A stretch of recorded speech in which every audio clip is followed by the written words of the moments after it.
ಈ ವಿಡಿಯೋ ತುಂಬ ಇನ್ಫಾರ್ಮೇಟಿವ್ ಇರೋದ್ರಿಂದ ನನಗೆ ಗೊತ್ತು ಜಾಸ್ತಿ ವ್ಯೂಸ್ ಸಿಗಲ್ಲ ಇದಕ್ಕೆ ಅಂತ. ಯಾಕೆಂದರೆ ಇನ್ಫಾರ್ಮೇಟಿವ್ ವೀಡಿಯೋಸ್ಗೆ ಜನಗಳಿಗೆ ಇಂಟ್ರೆಸ್ಟ್ ಇಲ್ಲ ಗುರು.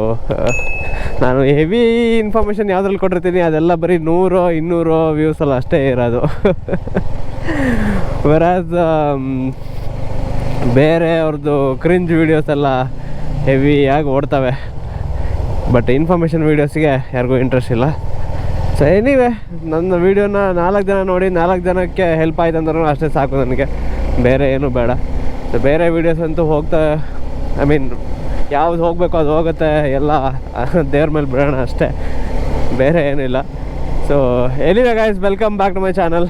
ಬನ್ನಿ, ಇವತ್ತಿನ ಟಾಪಿಕ್ ಅಂತ ನಿಮ್ಗೆ ಗೊತ್ತಾಗೇ ಆಗಿದೆ ತಮ್ನೇಲಲ್ಲಿ. ಸೊ ಸ್ಟಾರ್ಟ್ ಮಾಡೋಣ. ಎಕ್ಸ್ಪ್ಲೇನ್ ಮಾಡ್ತೀನಿ ನಿಮಗೆ ಯಾವ ಥರ ಗೇರ್ನ ಶಿಫ್ಟ್ ಮಾಡಬೇಕು. And first of all proper correct gear shifting ಅಂದರೆ ಏನು, ಗೇರ್ ಶಿಫ್ಟಿಂಗಲ್ಲಿ ಯಾವ ಥರ ಇರುತ್ತೆ, ಸೊ ಗೇರ್ ಶಿಫ್ಟ್ ಮಾಡೋದ್ರಿಂದ ಏನಾಗುತ್ತೆ ಫಸ್ಟ್ ಅದನ್ನ ಎಕ್ಸ್ಪ್ಲೇನ್ ಮಾಡ್ತೀನಿ. ಸೊ ಬೇಸಿಕ್ಲಿ ಗೇರ್ ಶಿಫ್ಟಿಂಗ್ ಅನ್ನೋದೇನಿದೆ, ಎಲ್ಲರೂ ಕೇಳ್ಬೋದು, ಏನು ಗುರು ಸ್ಪೀಡ್ ಜಾಸ್ತಿ ಆದಂಗೆ ಗೇರ್ ಅಪ್ ಮಾಡು ಅಂದರೆ ಗೇರ್ ಹಾಕು, ಸ್ಪೀಡ್ ಡೌನ್ ಆಯಿತು ಅಂತಂದರೆ ಗೇರ್ ಡೌನ್ ಮಾಡು, ಇಷ್ಟೇ ಅಲ್ವಾ ಇರೋದು ಇದರಲ್ಲಿ ಅಂತ ಕೇಳ್ಬೋದು. ಅದೇನೋ 100%. But actual is if you are ಏನಂತಾರೆ ಅದಕ್ಕೆ, ನೀವು ರಾಂಗ್ ಆಗಿ ಗೇರ್ ಶಿಫ್ಟ್ ಮಾಡಿದ್ರೆ ತುಂಬಾ ಇಶ್ಯೂಸ್ ಬರುತ್ತೆ. ಒಂದು, ನಿಮ್ಮ ಇಂಜಿನ್ ಸ್ಟ್ರೆಸ್ ಆಗ್ಬೋದು, ಎರಡನೇದು ನಿಮ್ಮ ಗೇರ್ ಬಾಕ್ಸ್ ಹಾಳಾಗ್ಬೋದು, ಆ್ಯಂಡ್ ಮೈಲೇಜ್ ಕಡಿಮೆ ಸಿಗ್ಬೋದು. ಈ ಥರ ಎಲ್ಲ ಪ್ರಾಬ್ಲಮ್ಸ್ಗಳು ಬರುತ್ತೆ just because of the gear shifting. In case ಏನಾದರೂ ನಿಮಗೆ ಹೈವೇದಲ್ಲಿ ಮೊದಲು ತುಂಬ ಚೆನ್ನಾಗಿ ಕೊಡ್ತಿತ್ತು, ಇವಾಗ ಚೆನ್ನಾಗಿ ಕೊಡ್ತಿಲ್ಲ ಮೈಲೇಜು, ಈವನ್ ಸೇಮ್ ಸ್ಪೀಡಲ್ಲಿ ಕ್ರೂಸ್ ಮಾಡಿದ್ರೂ ಕೊಡ್ತಿಲ್ಲ, ಆ ಥರ ಎಲ್ಲ ಇಶ್ಯೂಸ್ ಇತ್ತು ಅಂತಂದರೆ ಅದರಲ್ಲಿ ತುಂಬ ಕಾರಣಗಳಿರುತ್ತೆ. ಅದರಲ್ಲಿ ಗೇರ್ ಶಿಫ್ಟಿಂಗ್ ಕೂಡ ಒಂದು ಆಗಿರಬಹುದು. ಸೊ ಅದು ಹೆಂಗೆ ಅಂತಂದರೆ, ಗೇರ್ ಶಿಫ್ಟ್ ನಾವು ಕರೆಕ್ಟಾಗಿ ಗೇರ್ ಅನ್ನೋದೇನಿದೆ, ಸೊ ಅದಕ್ಕೊಂದು ಆ ಗೇರ್ಗೆ ಗೇರ್ ರೇಷಿಯೋ ಅಂತ ನಾವು ಹೇಳ್ತೀವಿ. ಸೊ ಗೇರ್ ರೇಷಿಯೋ ಅಂತಂದ್ರೆ ಅದಕ್ಕೊಂದು ಲೋವರ್ ಸ್ಪೀಡ್ ಇರುತ್ತೆ, ಒಂದು ಮ್ಯಾಕ್ಸಿಮಮ್ ಸ್ಪೀಡ್ ಇರುತ್ತೆ. ಸೊ ಆ ಲೋವರ್ ಸ್ಪೀಡು ಅಥವಾ ಲೋವರ್ RPM ಕೆಳಗಡೆ ಹೋಯಿತು ಅಂತಂದರೆ ಗಾಡಿ ಆಫ್ ಆಗುತ್ತೆ, ಆ ಗೇರ್ಗೆ ಪವರ್ ಇರೋಲ್ಲ, ಆ ಗೇರ್ಗೆ ಟಾರ್ಕ್ ಸಿಗೋಲ್ಲ, so it can't rotate. So in case ಮೇಲ್ಗಡೆ ಹೋಯ್ತು ಅಂತಂದರೆ ಅದಕ್ಕೆ ಮ್ಯಾಕ್ಸಿಮಮ್ ಕೆಪಬಿಲಿಟಿ ಇರುತ್ತೆ, ಅದ್ರ ಮೇಲ್ಗಡೆ ಅದ್ರ ಹತ್ರ ತೊಗೊಳಕ್ಕಾಗಲ್ಲ torque. So it's keeps on ಏನಂತಾರೆ ಅದಕ್ಕೆ ಸ್ಲಿಪ್ಪಿಂಗ್. ಸೊ ಸ್ಲಿಪ್ ಆಗಕ್ಕೆ ಸ್ಟಾರ್ಟ್ ಆಗುತ್ತೆ. ಸೊ ಸ್ಲಿಪ್ ಆಗಕ್ಕೆ ಸ್ಟಾರ್ಟ್ ಆದಾಗ ನಿಮ್ಮ ಸ್ಪೀಡ್ ಮುಂದೆ ಹೋಗಲ್ಲ, ಅಲ್ಲೇ ಡ್ರೂ ಅಂತ ಸೌಂಡ್ ಬರ್ತಾ ಇರುತ್ತೆ. ಸೊ ಗೇರ್ ಅಂದರೆ ಗಾಡಿ ಮುಂದೆ ಹೋಗ್ತಾರಲ್ಲ, ಬಟ್ ಗೇರ್ ಅಲ್ಲೇ ರೊಟೇಟ್ ಆಗ್ತಾ ಇರುತ್ತೆ, ಆ ಥರ ನಿಮಗೆ ಕಾಣಿಸುತ್ತೆ. And probably most of the people experience ಮಾಡಿರ್ತೀರ ಅದನ್ನು.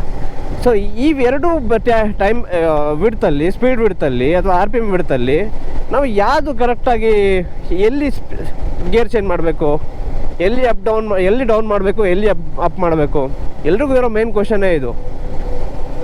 ಯಾಕಂದರೆ ತುಂಬ ಜನ ಏನು ಮಾಡ್ತಾರೆ ಅಂತಂದರೆ, ತುಂಬ ಕೆಳಗಡೆ ಬಂದಾಗ ನಾನು ಬೇರೆಯವರಂತೂ ಅಲ್ಲ, ನಮ್ಮ ಮನೆಯಲ್ಲೇ ಇದ್ದಾರೆ ಒಂದಿಷ್ಟು ಜನ, ಅವರೇ ಲಾಸ್ಟ್ ಎಂಡಿಗೆ ಬಂದಿರುತ್ತೆ ಗಾಡಿ, ಅಂದರೆ ಗೇರು ಹಂಗೆ ಖಟ್ ಅಂತ ಸೌಂಡ್ ಮಾಡ್ತಾ ಇರುತ್ತೆ. ಆ ಟೈಮಲ್ಲಿ ಬಂದು ಗೇರ್ ಡೌನ್ ಮಾಡೋದು, ಗೇರ್ ಚೇಂಜ್ ಮಾಡೋದು ಕೆಳಗಡೆ ಇದ್ದಾಗ, ಆ್ಯಂಡ್ ಮೇಲ್ಗಡೆ ಹೊಂಟಾಗ ಬೇಗನೆ ಚೇಂಜ್ ಮಾಡಿಬಿಡೋದು, ಅದು ಆಕ್ಸಿಲರೇಷನ್ ತೊಗೊಳ್ಳೋದು, ಗಾಡಿ ಹೋಗೋದೇ ಇಲ್ಲ ಮುಂದೆ. ಸೊ ಈ ಥರ ಇಶ್ಯೂಸ್ಗಳು ಬರುತ್ತೆ. ನಿಮಗೆ ಆಕ್ಸಿಲರೇಷನ್ ಇಶ್ಯೂಸ್ ಕೂಡ ಬರುತ್ತೆ ಪ್ರಾಪರಾಗಿ ಮಾಡಿಲ್ಲ ಅಂದರೆ. ಇವಾಗೇನೋ ಓವರ್ಟೇಕ್ ಮಾಡಬೇಕು, ನಿಮಗೆ ಕರೆಕ್ಟಾಗಿ ಯಾವ ಗೇರಲ್ಲಿ ಯಾವ ಸ್ಪೀಡಲ್ಲಿ ಕರೆಕ್ಟಾಗಿ ನಿಮಗೆ ಆ ಗೇರ್ ರೇಷಿಯೋ ಗೊತ್ತಿಲ್ಲ ಅಂತಂದರೆ ನಿಮಗೆ ಪವರ್ ಲಾಸ್ ಅಂತ ಅನಿಸುತ್ತೆ. ತುಂಬ ಜನ ಕಂಪ್ಲೇಂಟ್ ಮಾಡ್ತಾರೆ ಗಾಡಿಗಳು ಪವರ್ ಇಲ್ಲ ಅಂಥೇಳಿ. ಒಂದಿಷ್ಟು ಗಾಡಿಗಳು ಪವರ್ ಇರೋಲ್ಲ, ಬಟ್ ಮೇಜರ್ ಆಫ್ ದ ಅಂದರೆ ಬಿಗಿನರ್ ರೈಡರ್ಸಲ್ಲಿ ಮೇನ್ ಇಶ್ಯೂ ಆಗೋದೆ ಅವ್ರಿಗೆ ಕರೆಕ್ಟಾಗಿ ಗೇರ್ ಶಿಫ್ಟಿಂಗು ಅಥವಾ ಗೇರ್ ಇದನ್ನು ಗೊತ್ತಾಗಲ್ಲ. ಸೊ ಹೀಗಾಗಿ ಅವರು ಸ್ವಲ್ಪ ಪವರ್ ಲಾಸ್ ಇದೆ, ಅಂಡರ್ ಪವರ್ ಅಂತ ಅನಿಸುತ್ತೆ. ಸೊ ಬಟ್ ಅದನ್ನು ಹೇಗೆ ಡಿಸೈಡ್ ಮಾಡೋದು, ಅದೆಲ್ಲ ಗಾಡಿಗಳು ಒಂದೇ ಇರುತ್ತಾ ಅಂತ ಕೇಳ್ತೀರಾ? ಇಲ್ಲ. ಸೊ ಅದು ಎಲ್ಲ ಗಾಡಿಗೂ ಒಂದೊಂದು ಡಿಫ್ರೆಂಟ್, ಎಲ್ಲ ಗಾಡಿಗೂ ಅದರದ್ದೇ ಆದ ಡಿಫ್ರೆಂಟ್ ಆಗಿರೋದ ಗೇರ್ ರೇಷಿಯೋ ಇರುತ್ತೆ. ಸೊ RPM ಸ್ಟ್ರೆಂತು ಅದ್ರ ಮೇಲೆ, ಅಂದರೆ RPM ರೀಡಿಂಗ್ಸು ಅದ್ರ ಮೇಲೆ ಡಿಪೆಂಡ್ ಆಗುತ್ತೆ. ಇವಾಗ ನಮ್ಮ ಗಾಡಿಗೆ ಈಗ ಫಾರ್ ಎಕ್ಸಾಂಪಲ್ ಜಿಕ್ಸರ್ ತೊಗೊಳ್ಳಿ, ಜಿಕ್ಸರ್ ಇದು 155cc. ಸೊ ಜಿಕ್ಸರ್ಗೆ ಹಾರ್ಡ್ಲಿ ನಾವು 7000 ಫಿಫ್ತ್ ಗೇರಲ್ಲಿ, ಅದಕ್ಕಿರೋದು 5 ಗೇರು, ಇದಕ್ಕೆ 6 ಗೇರು. ಸೊ ಫಿಫ್ತ್ ಗೇರಲ್ಲಿ if I am riding at 7000 RPM, that goes around 7000 RPM ಆಯಿತಾ. 7000 RPM ಹೋದ್ರೆ ಅರೌಂಡ್ 100-110 ಹತ್ತಿರ ಮ್ಯಾಕ್ಸ್, 110 ಹೋಗಲ್ಲ, 100 ಹತ್ತಿರ ಹೋಗುತ್ತೆ. ಸೊ 98 100 ಆ ರೇಂಜಿಗೆ ಬರುತ್ತೆ. ವೆರಾಸ್ ಈ ಗಾಡಿಗೆ ಅದೇ ನಾನು ಸಿಕ್ಸ್ ಗೇರ್ ಇರೋದ್ರಿಂದ ಇನ್ನು ನನಗೆ BSP ಕೂಡ ಜಾಸ್ತಿ. ಸೊ 6th ಗೇರಲ್ಲಿ ಅದೇ 7000 RPM ಹೋದ್ರೆ ಅಂದರೆ RPM ಹೋಯಿತು ಅಂತಂದರೆ ದಿಸ್ ಗೋಸ್ ಅರೌಂಡ್ 120+. ಸೊ ಗೊತ್ತಾಯ್ತಾ ನಿಮ್ಗೆ ಯಾವ ಥರ ಇರುತ್ತೆ ಅಂತ. ಸೊ ಈಚ್ ಆ್ಯಂಡ್ ಎವ್ರಿ ಗಾಡಿಗೆ ಅದರದ್ದೇ ಆದ ಡಿಫ್ರೆಂಟು ಗೇರ್ ರೇಷಿಯೋಸ್ ಇರುತ್ತೆ. ಓಕೆ, ಆ್ಯಂಡ್ ಅದ್ರ ಬಗ್ಗೆ ಅಂದರೆ ಪವರ್ ಔಟ್ಪುಟ್ ಎಷ್ಟಿರುತ್ತೆ ಯಾವ ಗಾಡಿಗೆ ಅದ್ರ ಮೇಲ್ಗಡೆದು ಕೂಡ ನಮಗೆ ಗೇರ್ ಶಿಫ್ಟಿಂಗ್ ಚೇಂಜ್ ಆಗುತ್ತೆ. ಸೊ ಬನ್ನಿ ಹಾಗಾದರೆ ಗೇರ್ ಶಿಫ್ಟ್ ಯಾವ ಥರ ಮಾಡಬೇಕು ಅದನ್ನು ಯಾವ ಥರ ಡಿಸೈಡ್ ಮಾಡ್ಕೋಬೇಕು ಅಂತ. ಸೊ ಈ ಹಾರ್ಡ್ ಆ್ಯಂಡ್ ಫಾಸ್ಟ್ ಇದೇ ಥರ ರೂಲ್ ಇತ್ತು ಅಂತಂದರೆ ಅದು ಹೀಗೆ ಅಂತ ಹೇಳ್ಬಿಡ್ಬೋದು. But this is not like ಗುರು ಬುಕ್ಕಲ್ಲಿ ನಾನು ಈ ಥರ ಓದ್ತೀನಿ, ಬುಕ್ಕಲ್ಲಿ ಈ ಥರ ಇದೆ, ನಾನು ಈ ಥರ ಹೋಗ್ಬಿಟ್ಟು ನಾನು ಟ್ರೈ ಮಾಡ್ತೀನಿ ಅಂತಂದರೆ ಆಗಲ್ಲ. ಸೊ ಇವತ್ತು ನಾನು ನಮ್ಮ ವೀಡಿಯೋ ನೋಡಿದ್ಮೇಲೂ ನಿಮಗೆ ಇವತ್ತು ಗೊತ್ತಾಗಲಿಕ್ಕಿಲ್ಲ ಇದು. ಗೋ ಆ್ಯಂಡ್ ಟ್ರೈ ದಿಸ್ ಆಯಿತಾ. ಬಟ್ ನಿಮಗೆ ಗೊತ್ತಾಗಲ್ಲ ಇದು ಯಾವ ಥರ ಮಾಡಬೇಕು ಅಂತ. But over a period of time ಯಾಕಂದರೆ ಒಂದು ಜಡ್ಜ್ಮೆಂಟ್ ಇರುತ್ತೆ. ಆ ಜಡ್ಜ್ಮೆಂಟ್ ಮೇಲ್ಗಡೆ ಫಸ್ಟು ನಿಮ್ಮ ಗಾಡಿನ ನೀವು ಅರ್ಥ ಮಾಡ್ಕೋಬೇಕು.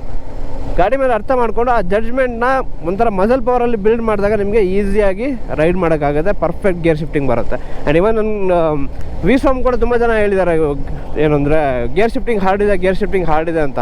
ಗುರು ಏನೂ ಹಾರ್ಡಿಲ್ಲ ಗುರು, ಪರ್ಫೆಕ್ಟ್ ಶಿಫ್ಟ್ ಮಾಡಿದ್ವಿ ಅಂತಂದರೆ ಏನು ಹಾರ್ಡ್ನೆಸ್ಸು ಇರೋಲ್ಲ ಗೇರಲ್ಲಿ. ಸೊ ಹಾಗಿದ್ರೆ ಅದನ್ನು ಹೆಂಗೆ ಚೇಂಜ್ ಮಾಡಬೇಕು, ಗೇರು ಡೌನ್ ಹೆಂಗೆ ಅಪ್ ಯಾವಾಗ ಮಾಡಬೇಕು, ಡೌನ್ ಯಾವಾಗ ಮಾಡಬೇಕು ಬನ್ನಿ ನಾನು ನಿಮ್ಗೆ ಹೇಳ್ಕೊಡ್ತೀನಿ ಫಸ್ಟು.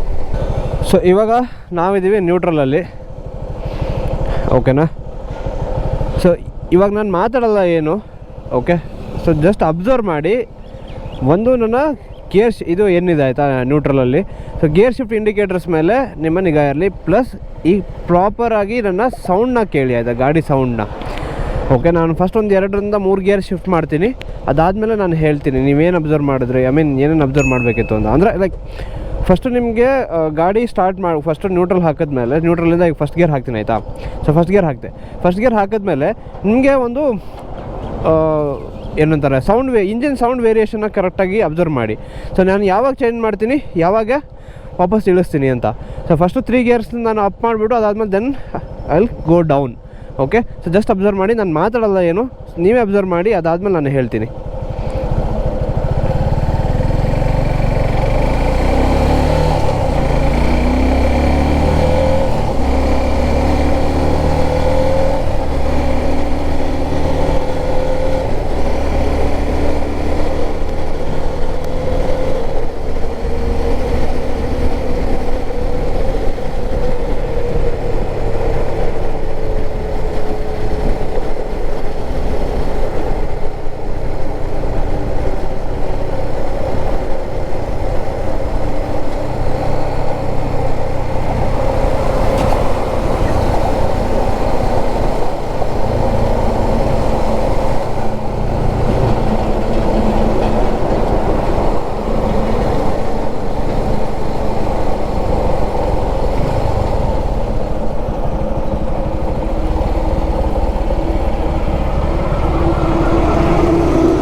ಸೊ ಓಕೆ, ಅಬ್ಸರ್ವ್ ಮಾಡಿದ್ರಾ?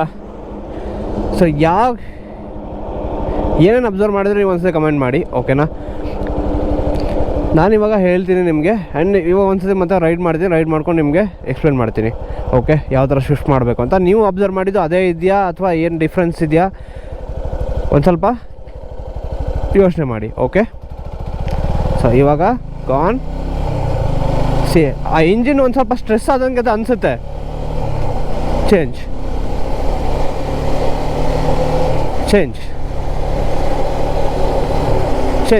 ಸಿ ಬ್ಲಿಪ್ ಆಮೇಲೆ ನಾನು ಈ ಕಡೆ ಲೆಫ್ಟ್ ಹ್ಯಾಂಡ್ ನೋಡ್ತಾ ಇರಿ ಆಯಿತಾ. ಚೇಂಜ್. ಸೊ ಏನು ನಾನು ಹೇಳ್ತಾ ಇದ್ದೀನಲ್ಲ, this is for the best mileage ತೆಗಿಯೋಕ್ಕೆ. ಇದು ನಾರ್ಮಲ್ ರೆಗ್ಯುಲರ್ ಗ್ರೌಂಡ್ ಈ ಥರ ಹೈವೇಗಳಿತ್ತು ಈ ಥರ ಇತ್ತು ಅಂತಂದರೆ you can use this. But again up ಅದರಲ್ಲೆಲ್ಲ ಮತ್ತೆ ಡಿಫ್ರೆನ್ಸ್ ಆಗುತ್ತೆ.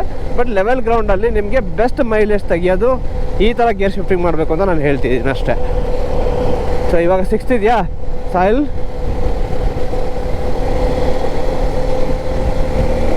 ಸೊ 77, 78, ಬಟ್ ಇನ್ ಕೇಸ್ ಏನಾದರೂ ನೀವು ರೇಸ್ ಮಾಡ್ತಾ ಇದ್ರೆ ಹೆವಿ ಎಕ್ಸಲರೇಷನ್ ಬೇಕು ಅಂತಂದರೆ this is not the way to change the gear. This is for the best mileage, ಆಯಿತಾ. ಒಳ್ಳೆ ಗೇರ್ ಅಂದರೆ ಗೇರ್ ಬಾಕ್ಸ್ ಹೆಲ್ತ್ ಜಾಸ್ತಿ ಮಾಡೋಕ್ಕೆ ಆ್ಯಂಡ್ ಜಾಸ್ತಿ ಮೈಲೇಜ್ ತೆಗಿಯೋಕ್ಕೆ ಈ gear shifting.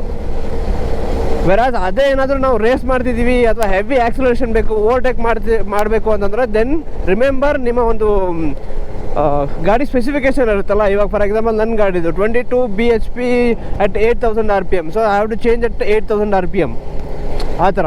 So 22 Nm of torque at 7000 RPM. So ನನಗೆ ಟಾರ್ಕ್ ಹೆವಿ ಜಾಸ್ತಿ ಬೇಕು, ಆಕ್ಸಲರೇಷನ್ ಬೇಕು ಅಂತಂದರೆ 7000 RPM ಅಲ್ಲಿ ನಾನು ಗೇರ್ ಶಿಫ್ಟ್ ಮಾಡಬೇಕು. ಆವಾಗ I get the highest pull. ಓಕೆನಾ. ಬಟ್ ನಾನು ಎಕ್ಸ್ಪ್ಲೇನ್ ಮಾಡ್ತೀನಿ. This is for the day to day regular ಏನಂತಾರೆ ಗಾಡಿ ಓಡಿಸೋಕ್ಕೆ ಆ್ಯಂಡ್ ಮ್ಯಾಕ್ಸಿಮಮ್ ಮೈಲೇಜ್ ತೆಗಿಯೋಕ್ಕೆ ಇದು ನಾನು ಯೂಸ್ ಮಾಡ್ತಿರೋದು ಇವಾಗ. ಯಾಕಂದರೆ ನಾನು ಆಲ್ಮೋಸ್ಟ್ 60-70 ವರ್ಷಕ್ಕೆ ಆಗಲೇ 6th ಗೇರ್ ಯೂಸ್ ಮಾಡಿಬಿಟ್ಟಿದ್ದೆ. So that is not the case. ಸೊ ಇದು ಈ ಥರ ಮಾಡಿದ್ರಿಂದ ನಿಮ್ಗೆ ಒಳ್ಳೆ ಮೈಲೇಜ್ ಬರುತ್ತೆ, ಒಳ್ಳೆ ಮೈಲೇಜ್ ಬರುತ್ತೆ. ಸೊ ಇವಾಗ ಏನಿವೆ 60 ಇದೆಯಾ. So I will go down, see the change. Okay, ಸೌಂಡಲ್ಲಿ ಕಡಿಮೆ ಆಯಿತು. ಸಿ ನಾವು ಇವಾಗ ಫುಲ್ ನಾನು ಎಕ್ಸಲೇಷನ್ ಬಿಟ್ಟಿದ್ದೀವಿ, ಫುಲ್ ಫ್ರೀ ಆಯಿತು. ಗೇರ್ ಅಂತ ಫ್ರೀ ಆದಂಗೆ ಅನಿಸುತ್ತೆ. ಚೇಂಜ್ ಇಟ್, ಸಿ ಇನ್ನೂ ಕಡಿಮೆ ಆಯಿತಾ. ಗೇರ್ ಒಂಥರ ಫ್ರೀ ಅಂತ ಅನಿಸುತ್ತೆ, ಸ್ಟ್ರೆಸ್ ಇರಲ್ಲ ಗೇರಿಗೆ. ಬಟ್ ಹಂಗಂತ ಫುಲ್ ಕಡಿಮೆನೂ ಇರಲ್ಲ, ಅದ್ರಲ್ಲಿ ಲೋವರ್ ಬ್ಯಾಂಡಲ್ಲೂ ಇರಲ್ಲ, ಸ್ವಲ್ಪ ಮಿಡ್ಕಿಂತ ಒಂದು ಚೂರು ಕೆಳಗಡೆ ಇರುತ್ತೆ.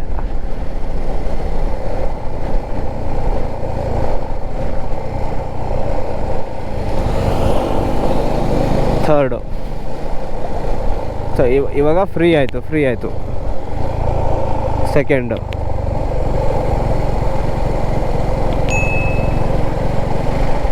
ಸೊ ಇದು ಇವಾಗ ಸ್ಟ್ರೆಸ್ ಆಗಿ ಸ್ಟಾರ್ಟ್ ಆಗಾಯ್ತು ಗಾಡಿ.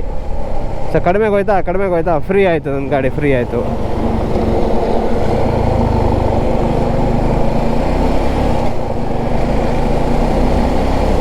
ಸೊ ಈ ಥರ.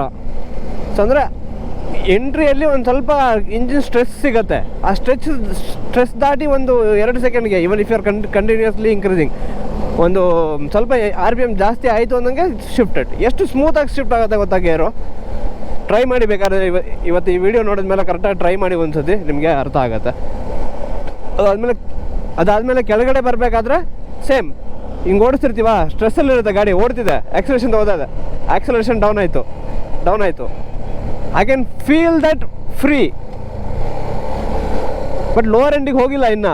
ಬಟ್ ಗೇರು ಫ್ರೀಯಾಗಿ ಮೂವ್ಮೆಂಟ್ ಆಗ್ತಾ ಇದೆ, without any stress on the engine, without taking any ಆಕ್ಸಲರೇಷನ್ನು. ಆ ಟೈಮಲ್ಲಿ ಕಮ್ ಡೌನ್. ಎಷ್ಟು ಸ್ಮೂತಾಗಿ ಕಡಿಮೆನೋ ಹಂಗೆ ಸ್ಮೂತಾಗಿ ಡೌನ್ ಆಗುತ್ತೆ, ಹಾಗೆ ಸ್ಮೂತಾಗೂ ಅಪ್ ಆಗುತ್ತೆ. ಸೊ ಈ ಥರ ಮಾಡಿದ್ರೆ ನಿಮಗೆ ಒಂದು ಗೇರ್ ಬಾಕ್ಸು ಉಳಿಯುತ್ತೆ, ನಿಮ್ಮ ಇಂಜಿನ್ಗೂ ಸ್ಟ್ರೆಸ್ ಆಗಲ್ಲ, ಆ್ಯಂಡ್ ಒಳ್ಳೆ ಮೈಲೇಜ್ ಕೂಡ ತೆಗಿಬೋದು.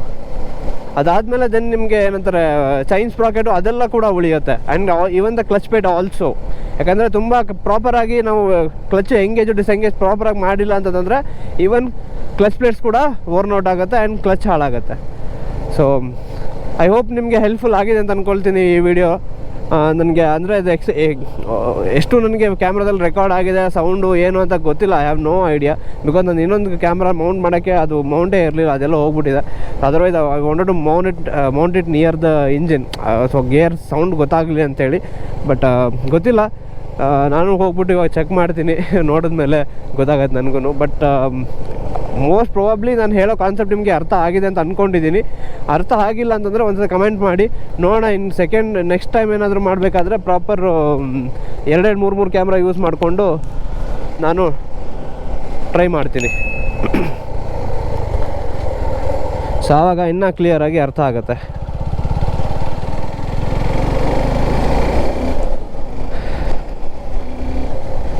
ಸೊ ಏನಿವೆ ಗೈಸ್, ಈ ಥರ ನೀವು ಗೇರ್ ಶಿಫ್ಟ್ ಮಾಡ್ಕೊಳ್ಳಿ ಅಂದರೆ ನಿಮಗೆ. So this is majorly for the ಏನು ಹೇಳ್ತೀವಿ ನಾವು ಬಿಗಿನರ್ಸು. ಬಟ್ ಬಿಗಿನರ್ಸ್ ಅಂದ್ರೂ ಏನು ತುಂಬ ಜನಕ್ಕೆ ಯಾರು ಪ್ರೊಫೆಷ್ನಲಿ ರೈಡ್ ಮಾಡಲ್ಲ, ಅವ್ರಿಗೂ ಒಂದು ಸ್ವಲ್ಪ ಪ್ರಾಪರಾಗಿ ಗೊತ್ತಿರಲ್ಲ. ಅಂಥವ್ರಿಗೆ ಮಾತ್ರ ಈ ವಿಡಿಯೋ. ನಿಮ್ಮ ಫ್ರೆಂಡ್ ಸರ್ಕಲಲ್ಲಿ ಯಾರಾದರೂ ಇದ್ದರೆ ಕಟ್ ಮಾಡ್ಕೊಂಡು ಗೇರ್ ತೆಗಿಯೋರು ಇದ್ದರೆ ಕಳಿಸಿ ಈ ವಿಡಿಯೋನ. ಆ್ಯಕ್ಚುಲಿ ನಾನು ಈ ವಿಡಿಯೋ ಮಾಡೋ ಕಾರಣನೇ ನಾನು one of my subscriber also. So ಅವರು ರಿಕ್ವೆಸ್ಟ್ ಮಾಡಿದ್ರು, ಸರ್ ತುಂಬ ಜನಕ್ಕೆ ಗೊತ್ತಾಗಲ್ಲ, ತುಂಬ ಜನಕ್ಕೆ ಗೊತ್ತೂ ಇಲ್ಲ ಯಾವ ಥರ ಗೇರ್ ಶಿಫ್ಟ್ ಮಾಡಬೇಕಂತ, ನೀವೊಂದು ವಿಡಿಯೋ ಮಾಡಿ ಅಂತ ಹೇಳಿದ್ರು. ಸೊ ಅದಾದಮೇಲೆ ಅದಕ್ಕೋಸ್ಕರ ಈ ವಿಡಿಯೋ ನಾನು ಮಾಡಿರೋದು. ಸೊ ಬೇಸಿಕ್ಲಿ ಏನಂತಂದರೆ ನಿಮ್ಗೊಂದು ಆ ಜಡ್ಜ್ಮೆಂಟ್ ಸಿಗಬೇಕಷ್ಟೇ. ಒಂದು ಆ ಗೇರಲ್ಲಿ ಎಷ್ಟು ಸ್ಟ್ರೆಸ್ RPM ಎಲ್ಲಿದೆ, ಸೊ ನಾನ್ ಸ್ಟ್ರೆಸ್ RPM ಎಲ್ಲಿದೆ ಅಷ್ಟು ಗೊತ್ತಾಯಿತು ಅಂತಂದರೆ ಸಾಕು ನಿಮಗೆ. ಅಂದರೆ ಅದು ಫೀಲ್ ಆಗಬೇಕು ಗಾಡಿ, ಅದು ಸುಮ್ಮನೆ 1 ಡೇ 2 ಡೇಗೆ ಬರೋಲ್ಲ. ಅದ್ರ ಮೇಲೆ ಅಬ್ಸರ್ವ್ ಮಾಡಿ ಮಾಡಿ ಮಾಡಿ ಮಾಡಿ ಮೆಸಲ್ ಮೆಮೊರಿ ಕೂತ್ಕೋಬೇಕು, ಆವಾಗ ಅದು ಗೊತ್ತಾಗೋದು ಎಕ್ಸಾಕ್ಟಾಗಿ. ಸೊ ಇವಾಗ ನಾನು ಒಂದು ಸ್ಯಾಂಪಲ್ ತೋರಿಸ್ತೀನಿ.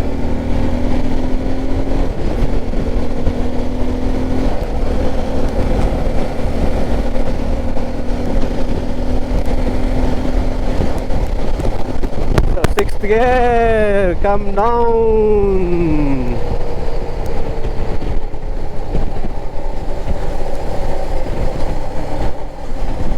ಸೊ ಅದು ನನಗೆ ಡೌನ್ ಶಿಫ್ಟಿಂಗು ಒಂದು ಸ್ವಲ್ಪ ಟೆಕ್ನಿಕ್ ಬೇರೆ ಇದೆ. ಇಂಜಿನ್ ಬ್ರೇಕಿಂಗ್ ಮೇಲೆ ನಾನು ಯಾವಾಗಲೂ ಮಾಡ್ತೀನಿ. ಹೋಪ್ ಈ ವಿಡಿಯೋ ನಿಮಗೆ ತುಂಬ ಹೆಲ್ಪ್ಫುಲ್ ಆಗಿದೆ ಅಂತ ಅಂದ್ಕೊಂಡಿದ್ದೀನಿ. ಆ್ಯಂಡ್ ಯಾರು ನೋಡಿದ್ರೆ ಅವ್ರು ಏನಾದರೂ ಒಂದು ಹೊಸದಾಗಿ ಏನಾದರೂ ಒಂದು ಕಲ್ತಿದ್ದೀರಾ ಅಂತ ಅಂದ್ಕೊಂಡಿದ್ದೀನಿ. ಏನಾದರೂ ಹೊಸದಾಗಿ ಕಲ್ತಿದ್ರೆ ದಯವಿಟ್ಟು ಕಮೆಂಟ್ ಮಾಡಿ. ಈ ವಿಡಿಯೋ ಲೈಕ್ ಆದರೆ ಲೈಕ್ ಮಾಡಿ, ಶೇರ್ ಮಾಡಿ, ಆ್ಯಂಡ್ ದಯವಿಟ್ಟು ಸಬ್ಸ್ಕ್ರೈಬ್ ಮಾಡಿ guys. And let's end this video here guys. ಈ ವಿಡಿಯೋನ ಇಲ್ಲೇ ಮುಗಿಸೋಣ. ಮತ್ತೆ ಸಿಗ್ತೀನಿ ಮುಂದಿನ ಕಂಟೆಂಟಲ್ಲಿ. Till then take care, bye bye, and ride safe guys.